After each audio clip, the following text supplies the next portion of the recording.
A chuva açoitava as janelas. O vento uivava como uma alma penada. Lá dentro, o fogo crepitava na lareira, projetando sombras dançantes nas paredes forradas de livros. João estava sentado perto do fogo, aquecendo as mãos em uma caneca de chá. Era noite de histórias de assombração, noite de segredos sussurrados no escuro. Ele olhou para o relógio de pêndulo no canto. Quase meia-noite. Seu olhar pousou em Bigode, seu gato malhado, enroscado no tapete. Bigode ronronava, seus olhos brilhando à luz do fogo. João encontrou Bigode na porta de casa há 1 ano, uma bolinha de pelos minúscula e trêmula. Agora, ele era uma companhia constante, uma sombra peluda que seguia João por toda parte. Mas esta noite, algo estava diferente. Bigode parecia agitado, seus olhos esmeralda constantemente mirando a janela, como se sentisse algo sinistro à espreita na tempestade. João tentou ignorar a sensação, atribuindo-a às histórias assustadoras que ele estava lendo. Ele acariciou o pelo de Bigode, tentando acalmar o animal e a si mesmo, mas a inquietação persistia, crescendo a cada rajada de vento, a cada relâmpago. Bigode pulou do colo de João e caminhou em direção à janela, com as costas arqueadas, um grunhido baixo ribombando em seu peito.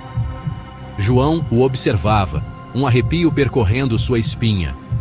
Ele sempre achou a inteligência de Bigode incomum. O jeito como ele olhava para João, quase como se entendesse cada palavra, cada pensamento. Mas isso era diferente. Isso era medo, primal e cru.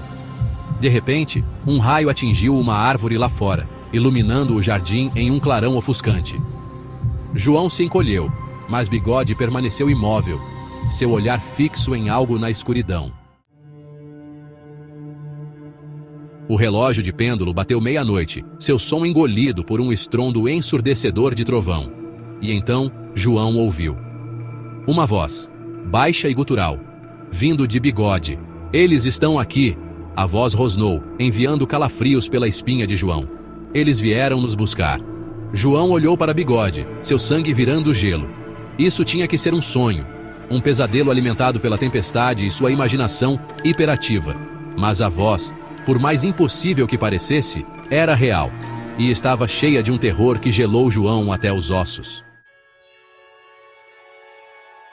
A mente de João corria. Animais falantes eram coisa de contos de fadas, não de sua vida tranquila. Ele se lembrou das histórias que sua avó costumava contar, contos de familiares e bruxas, de animais possuídos por espíritos. Essas histórias sempre o fascinavam quando criança, mas agora pareciam mais reais do que nunca. Ele podia quase ouvir a voz suave de sua avó, sussurrando segredos antigos. Ele balançou a cabeça, tentando afastar as lembranças. Isso era loucura. Ele precisava manter a calma, ser racional. Mas como poderia, quando tudo ao seu redor parecia desmoronar? Ele respirou fundo, tentando encontrar um ponto de ancoragem em meio ao caos. Mas o medo nos olhos de Bigode, a urgência em sua voz, corroíam sua compostura. Algo estava terrivelmente errado. O gato, que sempre fora seu companheiro tranquilo, agora parecia um mensageiro de um mundo sombrio e desconhecido. "Quem está aqui?" João perguntou, sua voz quase um sussurro. Bigode virou a cabeça. Seus olhos, cheios de uma tristeza antiga, se fixaram nos de João. Era como se o gato estivesse tentando comunicar algo além das palavras, algo profundo e inquietante. João sentiu um calafrio percorrer sua espinha. "Você não se lembra?" A voz de Bigode era um chiado baixo agora, cheio de uma urgência sinistra. Eles a levaram direto desta casa. O sangue de João gelou. Ele sentiu um calafrio percorrer sua espinha, enquanto se lembrava das histórias, sussurradas em voz baixa pelos moradores da cidade. Histórias que ele sempre achou serem apenas lendas. Histórias de uma casa com um passado sombrio, de uma família que havia desaparecido sem deixar vestígios. A casa parecia ter vida própria, e ele se lembrou dos recortes de jornal antigos que encontrou no sótão. Tinta desbotada em papel amarelado que contavam a mesma história, detalhando o desaparecimento não resolvido do antigo proprietário e sua família. As histórias sempre pareceram folclore, contos para assustar crianças, nada mais. Mas agora, com cada palavra de Bigode, a linha entre mito e realidade se confundia.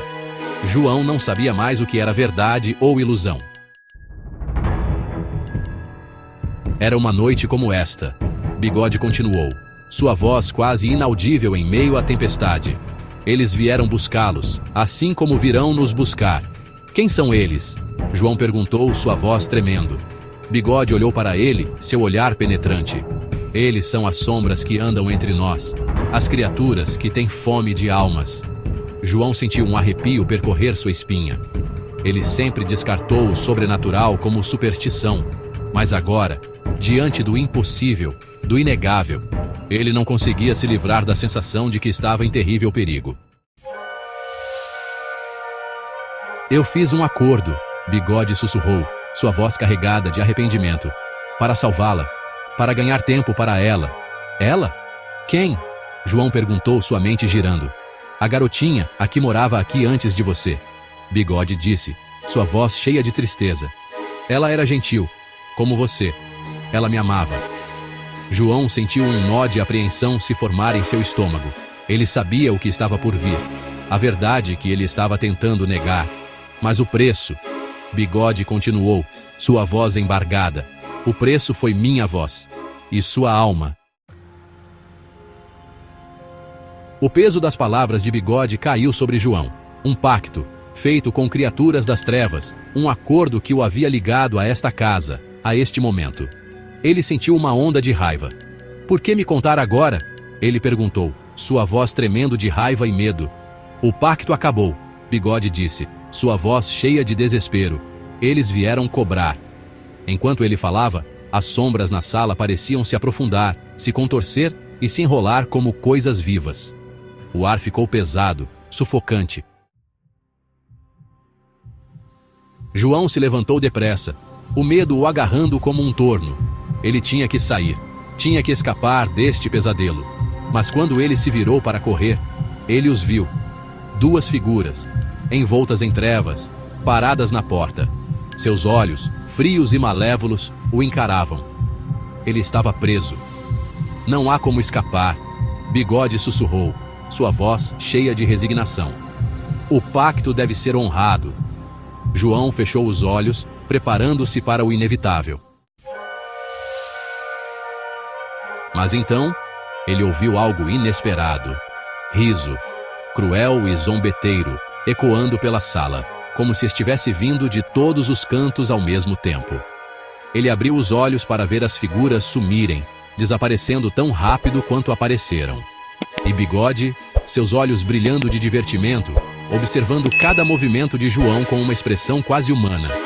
Você realmente acreditou em mim, João?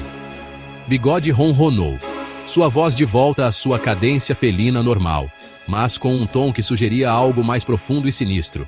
Ele se aproximou e se esfregou na perna de João, como se nada tivesse acontecido.